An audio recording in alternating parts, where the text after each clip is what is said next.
দর্শক এই বিষয়ে আরও জানতে আমরা জাহাঙ্গীরনগর বিশ্ববিদ্যালয় থেকে সরাসরি যোগাযোগ করব আমাদের সহকর্মী জহিরুল ইসলাম খান লিটনের সাথে। লিটন, বিশ্ববিদ্যালয়ের শিক্ষার্থীদের উপস্থিতি কেমন দেখছেন আমাদের জানাবেন।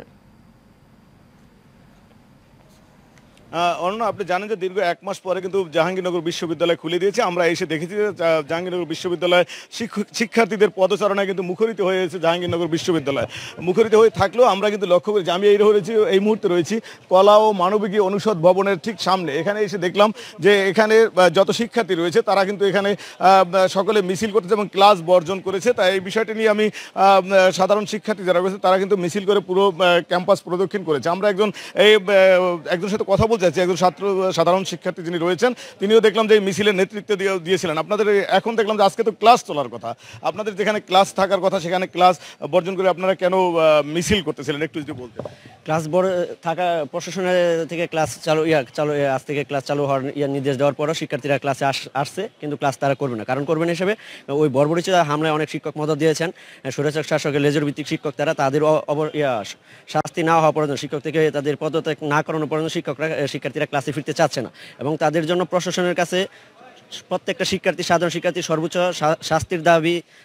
শাস্তি দাবি করতেছে। আমি একজন শিক্ষার্থী হিসাবে এটা বলতে চাই, একজন শিক্ষক কখনো তাদের শিক্ষার্থীদেরকে সে রাজাকার বলতে পারে না এবং পুলিশি বর্বরিচিত হামলায় সে শিক্ষার্থীদের উপর গুলি করার নির্দেশ দিতে পারে না এবং শিক্ষার্থীদেরকে সে কখনো রাজাকার এবং এই আন্দোলনের মদতদাতা হিসাবে একজন শিক্ষক খুবই গর্হিত কাজ করছে এবং আমি সহ আমার দর্শন বিভাগের সকল শিক্ষার্থী তাকে অবঞ্চিত ঘোষণা করছে এবং ভার্সিটি প্রশাসনের কাছে দৃষ্টি আকর্ষণ করছে যেন তার বিরুদ্ধে দ্রুত শাস্তির আনার ব্যবস্থা করে। আর সেই সাথে দর্শন বিভাগের সকল শিক্ষার্থী আপাতত ক্লাস করবে না বা ক্যাম্পাসের অনেক ডিপার্টমেন্টে এখনও তারা সংগতি জানিয়েছে যে তারা এখন ক্লাস করতে চাচ্ছে না যতদিন পর্যন্ত তার একটা সুষ্ঠু সমাধান না হয় এবং ওই শিক্ষকদের একটা দৃষ্টান্তমূলক শাস্তি না হয়। জাতির কাছে তারা এরা দেখাতে চায় যে তারা এই শিক্ষকদেরকে কিভাবে অবঞ্চিত করছে এবং কিভাবে তাদেরকে শিক্ষার্থী কিভাবে তাদের পাশে নাই বা শিক্ষকরা যাতে তাদের পাশে না থাকে তাদেরকে ক্যাম্পাস থেকে অবঞ্চিত ঘোষণা করা হলো। যেমনটি শুনছিলেন যে যেই শিক্ষকরা তাদের বিরোধিতা করেছে তাদের সাথে তারা ক্যাম্পাসে অবস্থিত ঘোষণা করছে এবং তাদের সাথে ক্লাস করবেন। আমরা একটু আরেকজন আন্দোলনকারী যিনি রয়েছে তার সাথে কথা বলতে চাচ্ছি যে আজকে আমরা দেখলাম যে এখানে যে কর্মসূচি দিয়েছিল এবং শুনলাম যে আপনাদের আরও কর্মসূচি রয়েছে। আজকে আর কি কর্মসূচি রয়েছে আপনাদের? আপনারা জানেন প্রত্যেকটি ডিপার্টমেন্টেই কিন্তু দেখেন যেসব শিক্ষক কোটা সংস্কারের সময় ছাত্রলীগের পক্ষে অবস্থান গ্রহণ করেছিলেন তাদের শাস্তির দাবিতে কিন্তু সাধারণ শিক্ষার্থীরা আন্দোলন করছে এবং আমরা সবসময় বিশ্ববিদ্যালয় ছাত্র আন্দোলন সাধারণ শিক্ষার্থীদের যে কোনো যৌক্তিক আন্দোলনের সবসময় পাশে রয়েছি এবং তাদের সাধারণ শিক্ষার্থীকে নিয়ে আমরা আমাদের আন্দোলন পরিচালনা করছি। আজকে বলে যাচ্ছে আজ বিকাল 4 ঘটিকার সময় বৈষম্যবিরোধী ছাত্র আন্দোলন কিন্তু দলীয় যেসব লেজুর ভিত্তিক ছাত্র রাজনীতি চলছে বিশ্ববিদ্যালয়ের শিক্ষক এবং কর্মচারী এবং ছাত্রদের মাঝে সেগুলো বন্ধ করার জন্য কথা বলছেন। ছাত্রলীগ যে গেস্ট রুম কালচার করেছিলেন সেটি বন্ধ করার জন্য তারা কথা বলছেন। শিক্ষার্থীরা সবসময় চাচ্ছেন যে তারা কোনো ধরনের দলীয় লেজুভিত্তিক রাজনীতি চান না, কোনো অশুভ রাজনীতি যেন বাংলাদেশে না আসে সেটা তারা চান না।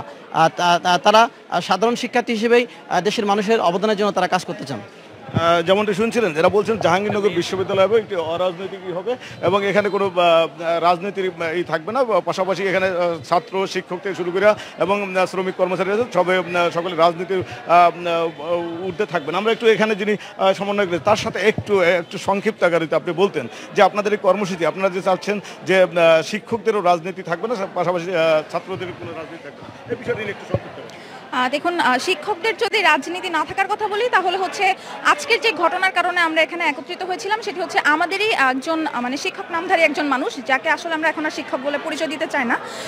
উনি আসলে রাজনীতির কারণেই শিক্ষার্থীদের ওপরে এই হামলাকে আসলে সমর্থন করেছেন বা ইন্ধন জুগিয়েছেন। তার মানে শিক্ষক রাজনীতি থাকলে এই জাতীয় ঘটনাগুলোর পুনরাবৃত্তি ঘটবে, একই সাথে যদি ছাত্র রাজনীতি থাকে একই বিষয়গুলোই ঘটবে। এমন এই ছিল আমার কাছে জাহাঙ্গীরনগর বিশ্ববিদ্যালয়ের আজকের মতো সর্বশেষ তথ্য। ধন্যবাদ লিটন আপনাকে।